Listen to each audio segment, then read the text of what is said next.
Please Iqbal صاحب آپ نے ملک احمد خان صاحب کو بھی سنا. دیکھیے آرگومنٹ یہی ہے کہ جی حکومت یہ کہتی ہے کہ یہ انیشیٹ این سی اے نے کیا اور وہاں پر انیشیٹ ہوا, اس کا یہاں کے کیسز سے کوئی تعلق نہیں.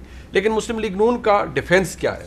وہ یہ کہتے ہیں جی کہ کچھ کرونالوجی ہے, میں آپ کے سامنے رکھ دیتا ہوں. وہ کہتے ہیں جی 9 دسمبر 2019 کو ڈی جی نیب لاہور ملتے ہیں این سی اے کے لوگوں سے یو کے اندر, اور وہ وہاں پر ہیں کسی اور معاملات میں, لیکن وہ این سی اے کے لوگوں سے ملتے ہیں. 10 دسمبر کو ایک ای میل لکھی جاتی ہے جو کہ ریڈیلی اویلیبل ہے اب ویب کے اوپر بھی, بہت سے لوگوں کے پاس ہے, جس میں این سی اے کا ایک بندہ بتا رہا ہے کہ جی ہماری ملاقات ہوئی ڈی جی نیب سے اور انہوں نے بتایا کہ ہم شہباز شریف صاحب کے کیسز کو دیکھ رہے ہیں اور انہوں نے ایسے منی لانڈرنگ کی ہے, ایسے پیسہ سائفن آف کیا اور ایسے لانڈر کیا ہے. اس کے اگلے دن یعنی اس کے 11 دسمبر 2019 کو اے آر یو رپلائی کرتا ہے ان کوئریز کو جو کہ این سی اے کی ہیں.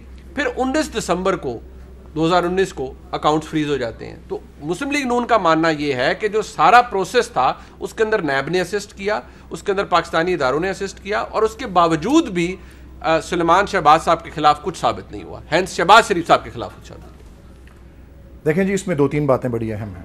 سب سے پہلی بات یہ کہ یہ معاملہ شروع کہاں سے ہوا.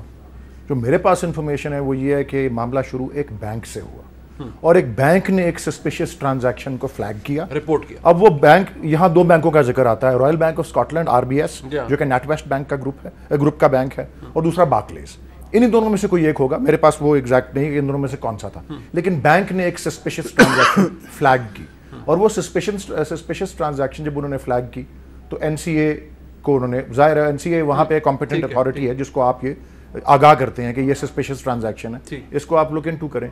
اس کے بعد این سی اے نے بیچ میں عبوری طور پہ کتنے اور سٹیپس آئے, این سی اے نے یہ اقدام لیا بینک کے کہنے پر.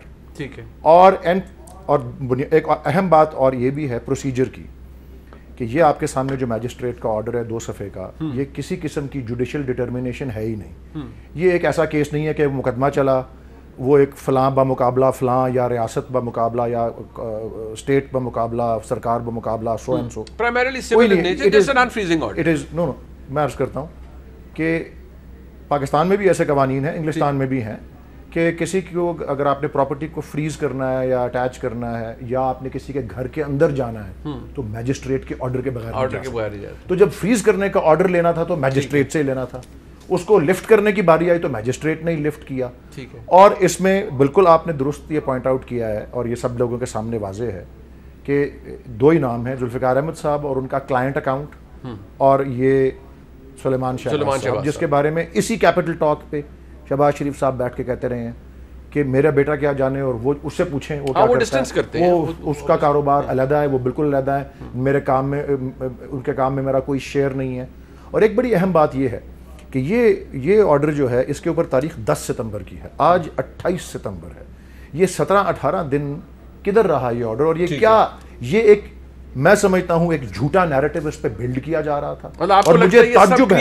اور مجھے تعجب ہے کہ کس طرح سارے اخباروں کی سرخیاں کہہ رہی ہیں کہ اصل شہباز شریف ایکویٹڈ. وہ ایکویٹل کی تو ایشو ہی کوئی نہیں ہے, کوئی مقدمہ ہی نہیں چلا. دوسرا ان کا نام ہی اس میں کہتے نہیں, اردو میں اسے بریو ذمہ ہی نہیں, بات اس میں ہے ہی نہیں اس طرح کی کوئی. یہ سارا نمبر 1 اس میں مس ریپرزنٹیشن ہے, جس کو قانون میں یہ قانونی لفظ ہے, جس کو آپ غلط بیانی کہتے ہیں. اور اگر اس کے پیچھے, ان ساری خبروں کے پیچھے نیت ہے دھوکہ دینے کی, انٹینٹ ٹو ڈیسیو جسے قانون میں کہا جاتا ہے, تو یہ فراڈ بھی ہے. یہ فراڈ اور مس ریپرزنٹیشن ہے. میں قانون کی بات, آپ سیاست کو تو چھوڑ دیں, مجھے آپ ایز اے لائر مجھ سے پوچھیں, میں آپ کو یہ بتا رہا ہوں کہ یہ سارا بیانیہ جو ہے this is misrepresentation and fraud. But do you think کہ شہباز شریف صاحب, جو بھی ابھی ملک احمد خان کا آرگومنٹ ہے, وہ یہی کہہ رہے ہیں کہ سلیمان شہباز صاحب پر الزام سارا منی لانڈرنگ کا ہر چیز کا اس لیے لگ رہا تھا کہ بھائی الزام یہ تھا کہ شہباز شریف صاحب کیونکہ چیف منسٹر تھے, طاقت میں تھے, پاور میں تھے, انہوں نے پیسہ غلط طریقے سے کمایا اور لانڈر کرایا اپنے بیٹے کے تھرو باہر, یا جس طریقے سے بھی کرایا گیا. تو جب سلیمان شہباز کو وہاں پر بریو ذمہ قرار دیا گیا ہے, تو اس طریقے سے تو پھر شہباز صاحب آلریڈی ان کو بھی بریو ذمہ قرار دیا جانا چاہیے. دیکھیں جی, اس میں اس آرڈر میں اور جتنی دستاویزات منظر عام پر ہماری طرف سے آئی ہوں یا ان کی طرف سے آئی ہوں اس معاملے کے اوپر, اس میں کہیں تذکرہ میاں شہباز شریف صاحب کا نہیں ہے, اس میں کہیں تذکرہ اس کیس کے میرٹس کا نہیں ہے, جو کہ ایک طرف 7.32 ارب روپے کا آپ نے جس کا ذکر کیا ایسٹ بیونڈ مینس، جس میں 26 فکٹیشس اکاؤنٹس اور آئی ڈیز استعمال کی گئی ہیں. 7 ارب 25 ارب ایسے ہی.